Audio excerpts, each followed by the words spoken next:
Smith's finally given in. She's called off the strike. Well, that's a relief. Did she ask for any terms? No, it was a complete surrender. I know you won't believe this, but I'm glad she made that decision. I did say to her that they were the only ones who would lose. I realize how disappointed you must be. But I must warn you, any further disruption to the running of the prison will result in even sterner reprisals. You are far more likely to gain improvements to conditions by cooperation than militant action. That is all.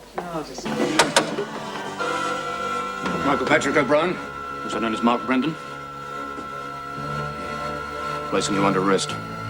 Having escaped from Yatala Jail, South Australia, on the 10th of December 1971, where you were serving a 6-year sentence for assaulting police. You have a right to remain silent, or you can make a statement. Anything to say?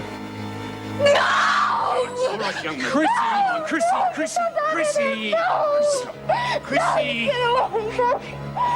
please, don't say you don't. No!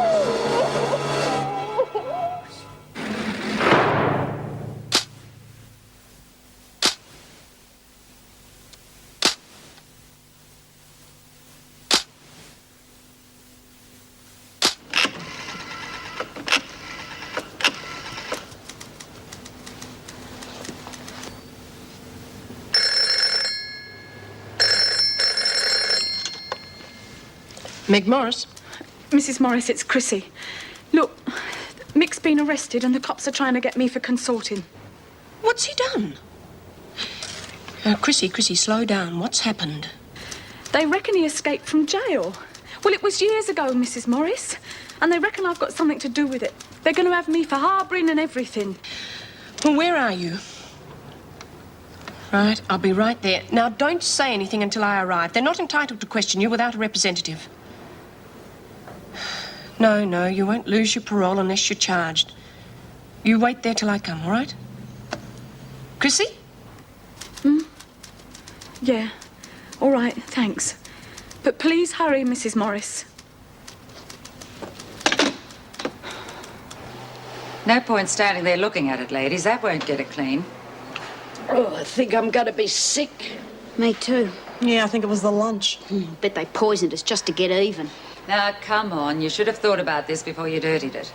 You've got a lot of catching up to do. We hear you didn't want the Braille project to get off the ground. Is that true? If Mr. Andrews told you that... Oh, I've been here long enough to know how your minds work, especially the union reps. Without more staff, it would have created extra duties. We just don't have the time.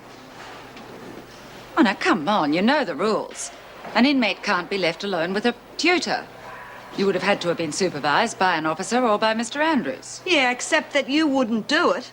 And if Mr. Andrews had, then the classes would have been stopped for everyone.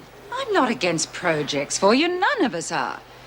Except when they conflict with the staff's interests. Oh, now the truth comes out, doesn't it, Mrs. Powell? As soon as one of you tries to make things easy for us, you go and pull the plug on them. Threaten to go on strike and force them to resign. No one forced Mr. Andrews into resigning. Huh. Sure, they just made it impossible for him to work here, that's all. It is not a question of sides. It's a question of keeping the prison running smoothly. Oh, and running smoothly, of course, means your way. Kick us in the heads until we fall down and then bury us up to our necks in it. Isn't that the way it works? It really is pointless trying to discuss anything with you lot. I want all of that cleaned up by this afternoon. You know, once, just once, I'd like them to give us an even break. Them against us. What? That even break can work both ways, you know.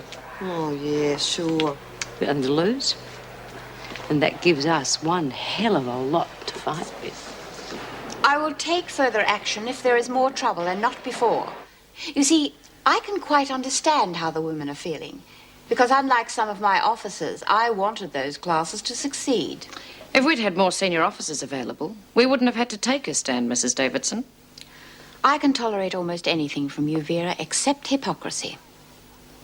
However, I am aware of the staff shortage, and with Mrs. Morris gone, I have been thinking of promoting a junior officer for quite some time. Well, could I suggest Colleen Powell? She's the most experienced. I hardly think she would be suitable. Is that because she's our union representative? No, I just don't consider she's ready for promotion yet. I didn't think you liked hypocrisy, Mrs. Davidson. All right. Mrs. Powell has instigated a great deal of unrest amongst the officers. I am not prepared for that rift to grow any wider between the inmates and the officers. She was only acting as our spokeswoman. That's her job, and we nominated her to do it. She's one of the best officers we've got. So if you hold back her promotion, it could be taken as discrimination. That will be all, thank you, Miss Bennett. You reckon she's gone into shock, Jude? I don't know what good thinking's going to do about it. They can do anything they like to us, and there's nothing we can do. Where do you want them? You want me to tell you? Crikey, what have you been doing in the workshop? Our way of telling the screws how we feel about them getting rid of Mr. Andrews. That's real bright, you know that? We're the ones who've got to clean these, not the screws. How is this going to get at them? Well, at least it slowed down that stuff we were working on for the prison, and it kept them running around in circles for a while. Oh, big deal. Oh, look, if that's the way you feel, stick it. Hang on, Phil. I'm sorry, Bea, I was No, only it's okay, trying... love. You've given me an idea. A little job for you. Oh, knock it off, Bea. You know what Mrs. Davidson's like? One more bit of trouble from us and... Well, they can't make us sink much lower, now can they? You know, we're going about this all wrong, trying to fight them on their own ground. What we should do is hit them where it hurts most, in their precious jobs. Why do you think they don't want us to work on those projects, huh? Easy. They hate us. Maybe. They also want a cushy time of it, right?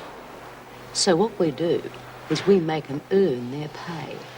And by the time we finish with them, they will be begging for transfers out of here. She hasn't known Mick O'Brien for 10 years, and certainly not as Mark Brendan. They met at Barnhurst, and he's visited her at Wentworth. And all that Chrissy knows is that he's the father of her child, and they were going to get married. Now, if that isn't obvious to you, Sergeant... You really believe all that? Yes. Haven't been a parole officer very long, have you, Mrs. Morris? No, but I know Chrissy Latham. She wouldn't do anything to stop her getting her daughter. And that includes telling her parole officer she knew she was living with an escaped crim?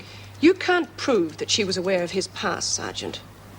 So it's pointless charging her when we both know to be thrown out of court. Now, are you going to let her go? Or am I going to make things difficult for both of us and call a lawyer? Constable, bring her out. With her record, we could get her on something else, Mrs. Morris. Her record is a thing of the past, Sergeant. We'll see. Right, I'll take you home. Can I see Mick first? You mean Brendan? I want to see Mick. Well, seeing I'm a soft touch, I'll let you say goodbye to him. What are you talking about? Where are you going to take him? A little matter of extradition. You mightn't be seeing him for quite some time. Mick. Sorry, love. They weren't too rough on you, were they? Oh, no, they've got nothing on me, have they? Here, that pig reckons they're going to send you back to South Australia. Well, then, why are they putting you in front of the magistrates' court here? Well, the cops have got to prove I really am Mark Brendan, and once they've done that, then they cart me off to stand trial. Well, I'm coming with you. Sorry, Chrissy, you can't go. You're on parole. You have to get special permission to travel interstate. Well, then I'll get it. I'll get permission. And what good would that do, besides getting yourself in a knot? Well, I could say how well you've been doing and how you're going to go straight and everything. You're going to need every cent you've got, love.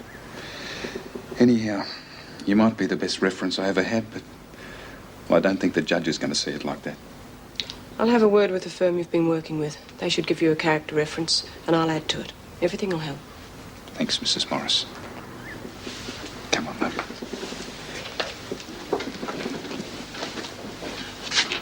Don't worry.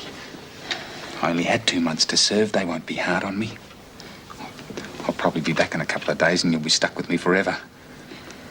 But what did you mean when you said about I've got to hang on to every penny that I've got? Just in case I get a cranky judge, you know. But I won't. Luck of the Irish.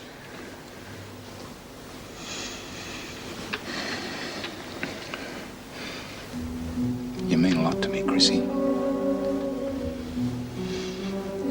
Mick,